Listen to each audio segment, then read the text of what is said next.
Hello everyone, in this video we take a look at data protection and privacy. These are critical discussions in today's interconnected world, and it involves multiple disciplines including IT and law. And just to underscore how significant this topic is, let's take a look at a few data breaches that have occurred in recent times before we delve deeper into today's discussion. In 2020, there were reports of a massive data breach at the MGM Grand Hotel, where over 10 million guest records were compromised. In the same year, there were reports of data breaches at Absa Bank. In 2021, there were reports of data breaches at Experian, a credit reporting firm, where over 220 million personal records were compromised. In the same year, there were also reports of data breaches at Flagstaff Bank, where over 1.5 million customer details were compromised. There were also reports of data breaches at Microsoft, where user emails and passwords were compromised on almost 250,000 servers. Within the same period, there were also reports of data breaches at Facebook involving over 533 million of their users. In 2022, there were reports of data breaches involving a Portuguese airline. Within the same period, there were reports of a data breach which affected over 1.3 billion SIM card registration details. There was also a data breach involving an Australian telecoms company, which affected up to 10 million current and former customers.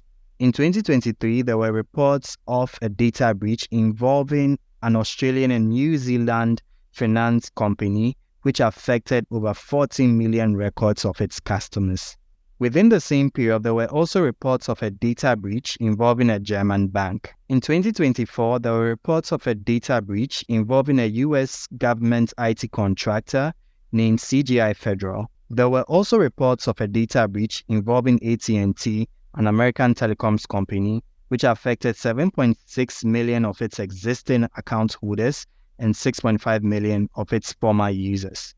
With a highlight of these data breaches affecting several industries and across multiple continents, I believe data protection and privacy are the center of discussions in the cyberspace and beyond.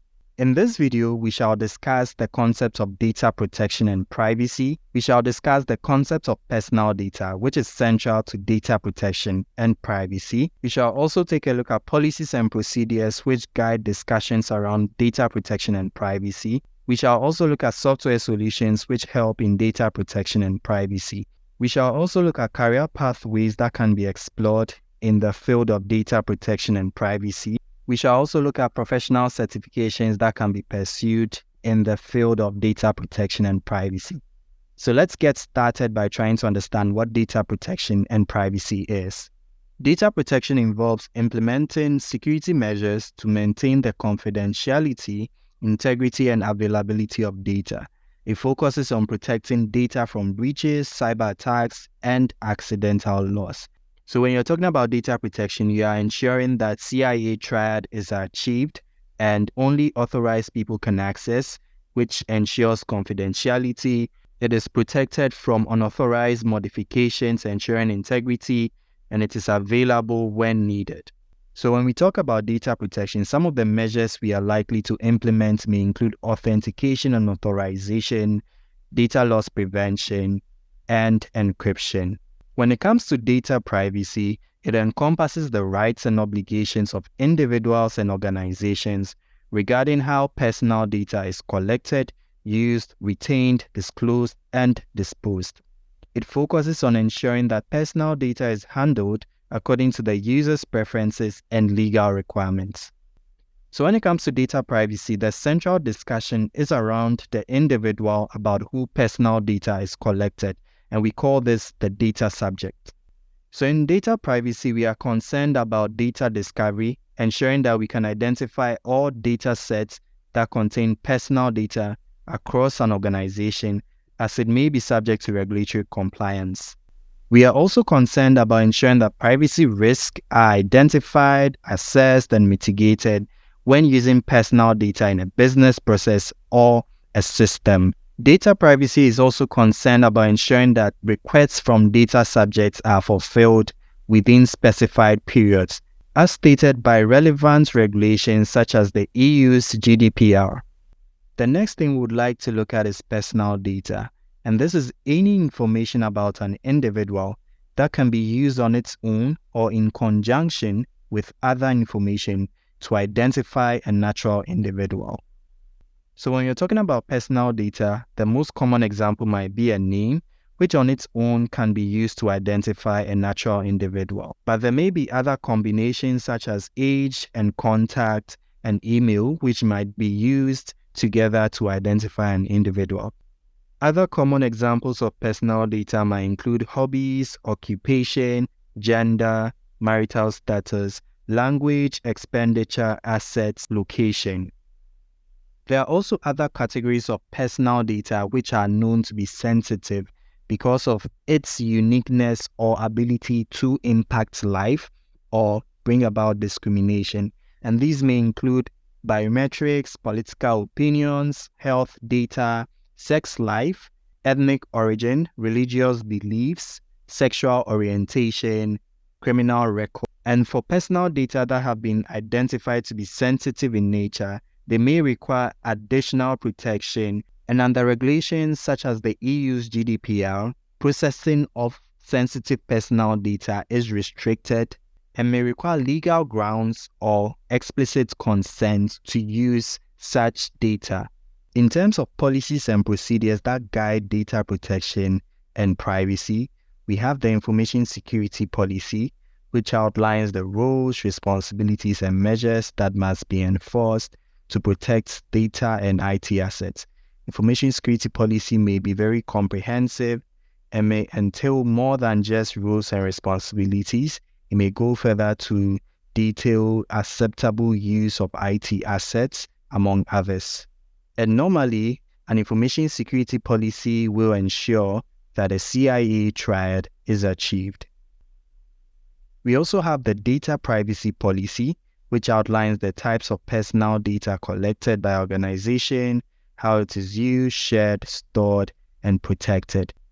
It basically talks about the procedures in place for handling personal data. Another document which is crucial in data privacy is the Records of Processing Activities document, and it is a comprehensive overview of all data processing activities within an organization, detailing the categories of data processed, the purpose for processing, and the business units that may be using that personal data. And with this particular document, some regulations such as the EU's GDPR mandates that organizations maintain this record. We also have the Data Retention and Disposal Procedure. It may be captured in the Information Security Policy or may be a standalone document, and it defines how long data must be stored and the methods used to securely dispose data once it reaches its retention period. There is also the Mobile Device Policy, which may outline requirements for the use of company-owned and personal devices. There is also the Data Classification Policy, which may be found either in the Information Security Policy, the Data Privacy Policy, or maybe a standalone document. And it defines how an organization categorizes its data based on sensitivity and risk level. And you may have observed that on documents, you may have classification types such as public, internal, confidential. And these are also being implemented with systems such as the Microsoft Purview, where you may have to specify sensitivity types before you can share documents or send emails outside the organization. There is also the Incident Management Procedure, which outlines the steps an organization must follow to identify, assess, respond to, and resolve security incidents or IT disruptions. And this may differ from a breach management procedure, which outlines the steps an organization takes in response to a data breach, including notifying affected parties and implementing corrective actions. So normally, an incident management procedure might look to achieve the CIA triad, where confidentiality, integrity, and availability is always maintained. And an incident may not necessarily involve personal data. It may be unavailability of a system, a corrupt system file, or data. However, when it comes to breach management procedure, personal data is most likely involved. However, in some instances, incident management procedure and breach management procedure may be combined. However, in a breach management procedure, there's a need to ensure that all affected parties are notified in time as stated by the relevant regulations such as the GDPR. The next thing we'd like to look at are software solutions that can help to automate data protection and privacy processes. There are vendor-specific solutions when it comes to data protection and privacy, and one of these is OneTrust. OneTrust has a solution which can perform several activities in data protection and privacy, including data and activity mapping, where it would identify data flows and where personal data may be sitting within an organization's systems. It may also perform privacy notice updates.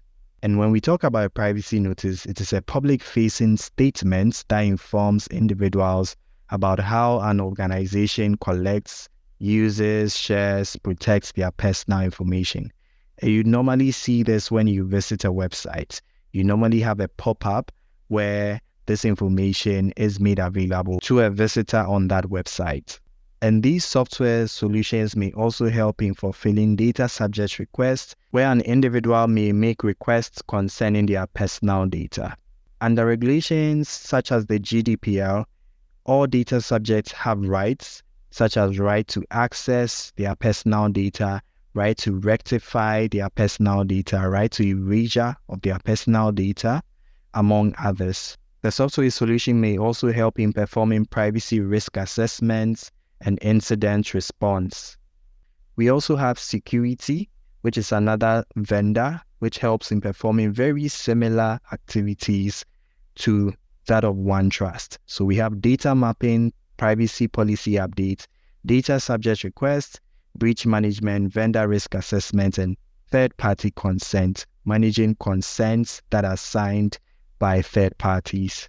There is also BigID, another major player in data protection and privacy. This software solution also helps in data discovery, data subject access requests, records of processing activities, privacy impact assessments. And there's also Microsoft, which helps in consent management, data subject rights requests, privacy risk management, e-discovery. And the e-discovery feature helps to efficiently respond to legal matters or internal investigations with intelligence capabilities that reduce data to only what's relevant. Another feature of the Microsoft solution is the insider risk management, which helps organizations to detect, investigate, respond to potentially risky activities by employees or any users within the organization. Let's look at some career pathways and prospects in the field of data protection and privacy. One of such pathways may be in legal and compliance, where you may assist organizations in complying with data protection regulations and privacy laws, such as the GDPR or the California Consumer Privacy Act or the HIPAA. And some of the typical roles may be the data protection officer, the privacy counsel or legal advisor, where you may help organizations in drafting non-disclosure agreements or assist in drafting third-party contracts. There is also the privacy compliance officer, ensuring compliance with privacy standards, regulations, and laws. There's also the regulatory analyst. Another pathway may be in governance and risk management, where you may help in establishing frameworks, processes, and policies to manage and mitigate risk associated with data protection and privacy. Some of the typical roles may be a privacy program manager, a data governance officer, a risk and compliance manager, or a data protection auditor. Another pathway may be in technology, where you may assist in implementation of technological safeguard systems and security infrastructure. Typical job roles may include cyber analyst, information security officer, data protection engineer, security architect, privacy automation specialist. It is, however, worth noting that these career pathways may intersect and may not be mutually exclusive, and for that reason, there may be instances where your job role may require you to perform duties across all these pathways. When it comes to data protection and privacy, all the major tech companies that provide software solutions have some certifications you can pursue. When it comes to Microsoft, you can pursue the Microsoft SC900, which has to do with security, compliance, and identity fundamentals. It will teach you the basic knowledge about Entra ID, which has to do with identity and access management. It will teach you about the security portal. It will teach you about Sentinel. It will teach you about how to use Microsoft Purview, Priva. It will give you some basic understanding of these tools. There is also the Microsoft SC400, which is Information Protection Administrator Associate. So it is more than just a fundamental exam. It will delve deeper into information protection and privacy. So you look specifically at Purview and Priva. This course and certification exam will help you to understand how to use e-discovery, insider risk management, data loss prevention, and how to apply sensitivity labels. There is also the Privacy Ops certification from Securiti. It is more of a fundamental course and certification which covers core concepts in global data privacy laws, the process of operationalizing data privacy at an organization, and automating processes regarding data privacy. There is also the Privacy Professional certification from OneTrust, which has a number of tracks including privacy impact assessment, automation, tech risk, and compliance. You may also pursue the BigID fundamental course and certification, which introduces learners to BigID's core discovery, main use cases, fundamental platform concepts like data sources, correlation sets, and classifiers. You may choose to delve even deeper into BigID by pursuing the Privacy Professional course and certification, which will provide you the skills needed to implement data privacy use cases like consumer data request, access rights fulfillment, PIA, ROPA, and data deletion. There is also the ISO 27001, which deals with information security management systems, and PECB, which stands for Professional Evaluation and Certification Board, is one of the awarding bodies, and they have foundational courses and certifications. They also have lead auditor, lead implementer certifications. As a beginner, you may choose to do the foundational course and certification, but if you have some experience, there's also the ISO 27001 lead implementer or lead auditor. There is also the ISO 27701 foundation. Similar to 27001, it has the lead auditor, lead implementer. If you're a beginner, you might choose to look at foundational course and certifications. And ISO 27701 is an extension of ISO 27001. It looks at the privacy-specific controls. You may also choose to pursue a foundational course and certification in GDPR. That's a PECB GDPR Foundation. There is also the PECB Data Protection Officer certification, which is a more advanced certification which helps learners to understand the concepts of GDPR, interpret its requirements, and its correlation with other regulatory frameworks and standards like the ISO 27701. There is also the Certified Information Protection Technologist by IAPP. IAPP is the International Association of Privacy Professionals. And this certification is a more advanced certification, and it helps learners to understand the use of technology in building data protection practices. And it looks at concepts such as privacy by design. Privacy by design is basically looking at ensuring that systems are developed with privacy in mind. And this is a useful certification to have, particularly if you're looking to pursue the technology pathway.